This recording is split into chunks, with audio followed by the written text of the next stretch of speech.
Hello and welcome to triple S classes. कैसे हैं आप सब लोग? उम्मीद करता हूं कि आप सब बिल्कुल ठीक होंगे। आज का जो ये सेशन है एक स्पेशल सेशन है। कुछ दिनों पहले लद्दाख में यूनियन टेरिटरी ऑफ लद्दाख जो है वहां पे पंचायत अकाउंट्स असिस्टेंट का एक एग्ज़ाम हुआ था, जिसमें उनके नियर अबाउट 100 क्वेश्चन पूछे गए थे और कंप्यूटर का उनका 10 मार्क्स का सिलेबस था। कंप्यूटर में क्या लेवल रखी गई थे, कैसे क्वेश्चन पूछे गए थे, वो आज हम डिस्कस करेंगे और साथ ही साथ आपको पता चलेगा इसमें कौन सी लेवल के क्वेश्चन पूछे गए थे और हमने जो लेवल पढ़ाया है वो इससे 10 गुना हायर लेवल का पढ़ाया है। इसलिए आप लोगों को डीमोटिवेट होने की ज़रूरत नहीं है, आप लोगों को परेशान होने की ज़रूरत नहीं है। बिल्कुल मुतमईन रहे आप। हाँ, अगरचे हमें नॉलेज और हमारे स्किल्स को पॉलिश करने की ज़रूरत है, वो हम आगे देखेंगे, लेकिन इसका मतलब ये नहीं है कि डिमोटिवेशन और फियर जो आप लोगों के दिमाग में और दिलो दिमाग में है वो बिल्कुल भी नहीं रहना चाहिए। आप लोग अपने जो हमने अभी तक पढ़ा है उसका आप रिविजन्स करें अच्छे से और हाँ, एमसीक्यू सेट्स को फॉलो करते रहे। इंशाल्लाह बहुत जल्द आपको पता चलेगा, आप में एक कॉन्फिडेंस बिल्ड हो जाएगी, जहां आप एग्जाम के लिए बिल्कुल रेडी हो जाएंगे। चले देखते हैं हम पंचायत अकाउंट्स असिस्टेंट के एग्जाम में कौन से क्वेश्चन पूछे गए थे लद्दाख में। यहाँ मुझे आंसर देने की ज़रूरत भी नहीं है। मुझे पता है कि आप लोग अगर रिविजन या अगर आपने अभी तक एक भी रिविजन नहीं किया है तो ये क्वेश्चन आप बिना देखे आंखें बंद करके ये क्वेश्चन सॉल्व कर सकते हैं। क्वेश्चन नंबर 1 है हमारे पास। Question number 1 is Google Chrome is है। गूगल क्रोम क्या है?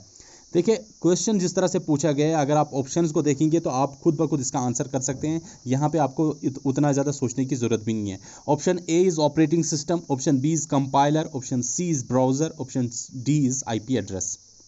ठीक है, तो पूछा गया है कि गूगल क्रोम जो है ये क्या है? ये ऑपरेटिंग सिस्टम है, ब्राउज़र है, कंपाइलर है, आईपी एड्रेस है। इसमें पूछने की बात भी नहीं है, बिना सोचे समझे आप लोगों को पता है ये क्या है। आप इसमें ज़्यादा टाइम लेने की ज़रूरत नहीं है, ब्राउज़र है ये।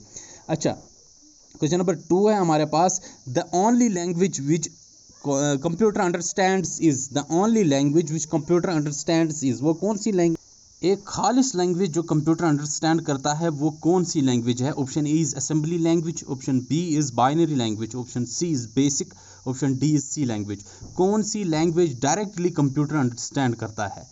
मैंने आप लोगों को बताया कि कंप्यूटर एक ही लैंग्वेज अंडरस्टैंड करता है, वो है ज़ीरोज़ और वंस की लैंग्वेज। ठीक है, तो कौन सी लैंग्वेज है आपको क्या यहाँ बिल्कुल पता होगा कौन सी लैंग्वेज है? Binary language.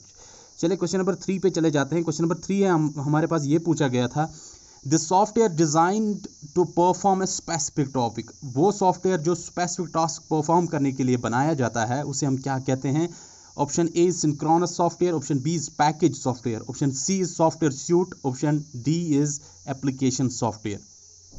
वो सॉफ्टवेयर जो एक स्पेसिफिक टास्क के लिए बनाया जाता है उस सॉफ्टवेयर को हम क्या कहते हैं? ठीक है, आप लोगों को बिल्कुल पता है ये क्वेश्चन का आंसर। एप्लीकेशन सॉफ्टवेयर हम उसे कहते हैं जो एक स्पेसिफिक टास्क के लिए बनाया जाता है, उसे हम एप्लीकेशन सॉफ्टवेयर कहते हैं। ठीक है, चलिए क्वेश्चन नंबर 4 है हमारे पास। URL is a formatted text string. में वही लैंग्वेज लिख रहा हूँ जो वहाँ पे पेपर में लिखी गई है। URL is a formatted text string used by web browsers, email clients and other software to identify a network resource on the internet. It stands for, यानी URL का आपने फुल फॉर्म बताना है। ठीक है, URL का आपने एक्रोनिम बताना है। Option A is universal resource link, option B is uniform resource locator, option C is unlimited resource locator, option D is universal reference link. URL का फुल फॉर्म क्या है? ठीक है, तो आपसे पूछा गया है URL का फुल फॉर्म क्या है, बिल्कुल पता है आप लोगों को। यहाँ पे मैं कुछ भी डिस्कस नहीं करूँगा क्योंकि आप लोगों को ये सभी चीज़ें मैंने बेसिक्स में ही पढ़ाया है। यूनिफॉर्म रिसोर्स लोकेटर, URL जो हमने देखा था उसमें हमने भी देखा था कौन सा पार्ट जो है हमारे पास पाथ रहता है, कौन सा हमारे पास डोमेन रहता है, वो सभी चीज़ें हमने देखा है। Question number 5 is HTTP stands for. HTTP जो हमारे पास एक प्रोटोकॉल है जिसके बारे में हमने पढ़ा है, इसका फुल फॉर्म अपने बताना है। Option A is hyper text transfer protocol, option B is hyper time text protocol, option C is hopper transfer text protocol, option D is hopper text timer protocol. HTTP का full form क्या है? Option A is correct answer, hyper text transfer protocol. ठीक है, या इसको हम कभी कभी HTTPS भी लिखते हैं। ठीक है, तो HTTPS का मतलब S का यहाँ मतलब होता है सिक्योर, वो होता है हमारे पास सिक्योर। अगर आप देखेंगे, अगर आपके लिंक में ये S होता है तो वहाँ पे आपको एक लॉक भी दिखता है, यानी कि ये आपके पास सिक्योर है, यहाँ पे आप अपनी डिटेल्स दे सकते हैं। क्वेश्चन नंबर 6 है हमारे पास, 1 gigabyte is equal to, 1 gigabyte किसके बराबर होता है? Option A is 1024 bytes, option B is 1024 KB, option C is 1024 MB, option D is 1024 terabytes.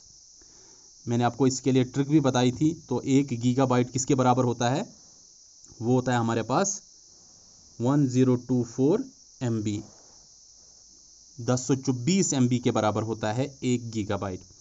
Question number 7 आया था, you can activate a cell in a Microsoft Excel by. Microsoft Excel में अगर आपने cell को activate करना है, यानी कि अगर आपने सेल को एक्टिव बनाना है, अगर आपने सेल को इस तरह एक्टिव बनाना है ताकि उसमें आप अब डेटा जो है भर सके, उसके लिए आपके पास कौन से तरीका है? Option A is pressing the tab key, option B is clicking the cell directly, option C is pressing an arrow, option D is all of the above. तो किस तरह से आप उस सेल में जा सकते हैं? ये आपके पास एक्सेल शीट रहता है, ठीक है।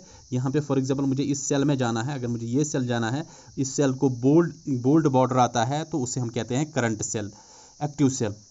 तो यहाँ जाने के लिए हमारे पास कौन सा तरीका है? पहला तरीका सही है कि अगर हम टैब को प्रेस करें तब भी हम इस सेल में पहुँच सकते हैं, क्लिक करेंगे सेल पर डायरेक्टली तब भी हम इस सेल पे जा सकते हैं, एरो कीज जो हमारे पास रहते हैं उनको हम इस्तेमाल करके यहाँ इस सेल को एक्टिव बना सकते हैं। So all of the above is the answer. आपने बिल्कुल ये क्वेश्चन किया होगा।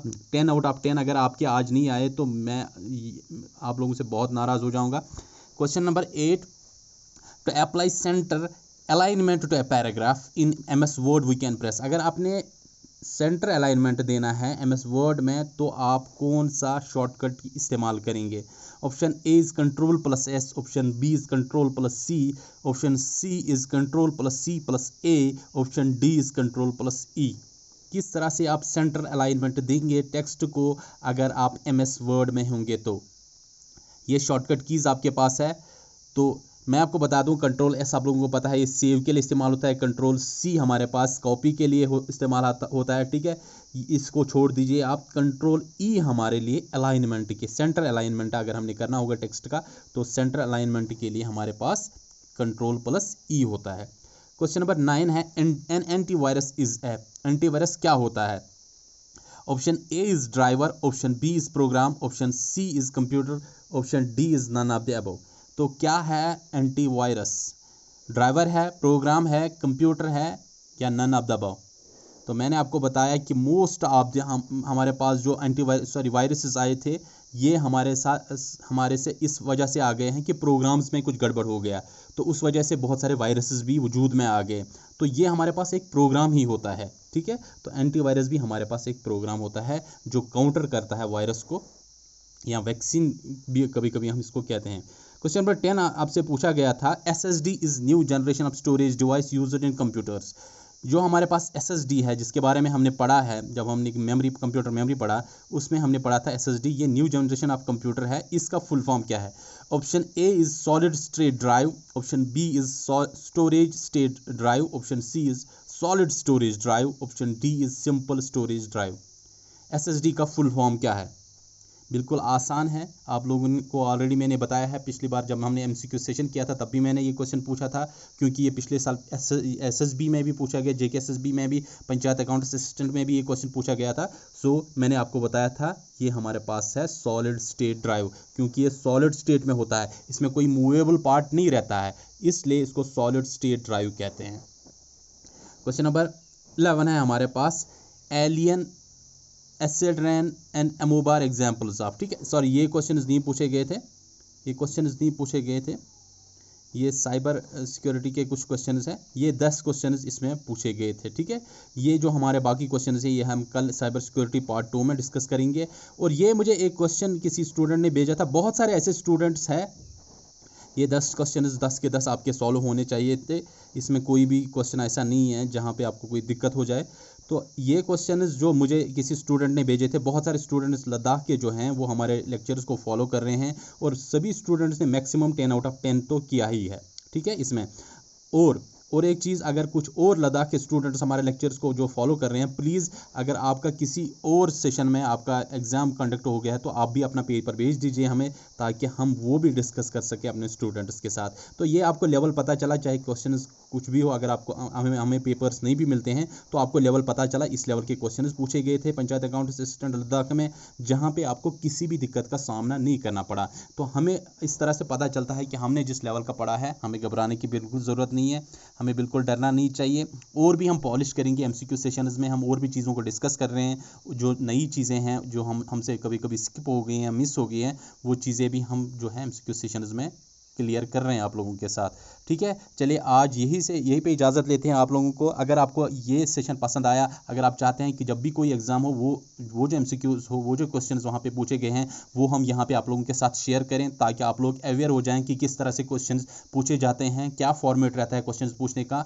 तो इस सेशन को ज़रूर लाइक कर लीजिएगा और अपने दोस्तों के साथ शेयर कर लीजिए, ताकि उनको भी पता चले कि किस तरह से क्वेश्चन पूछे जाते हैं। आप लोगों से इजाज़त लेते हैं, अपना ख्याल रखें, अपने पेरेंट्स का ख्याल रखें। Bye, take care.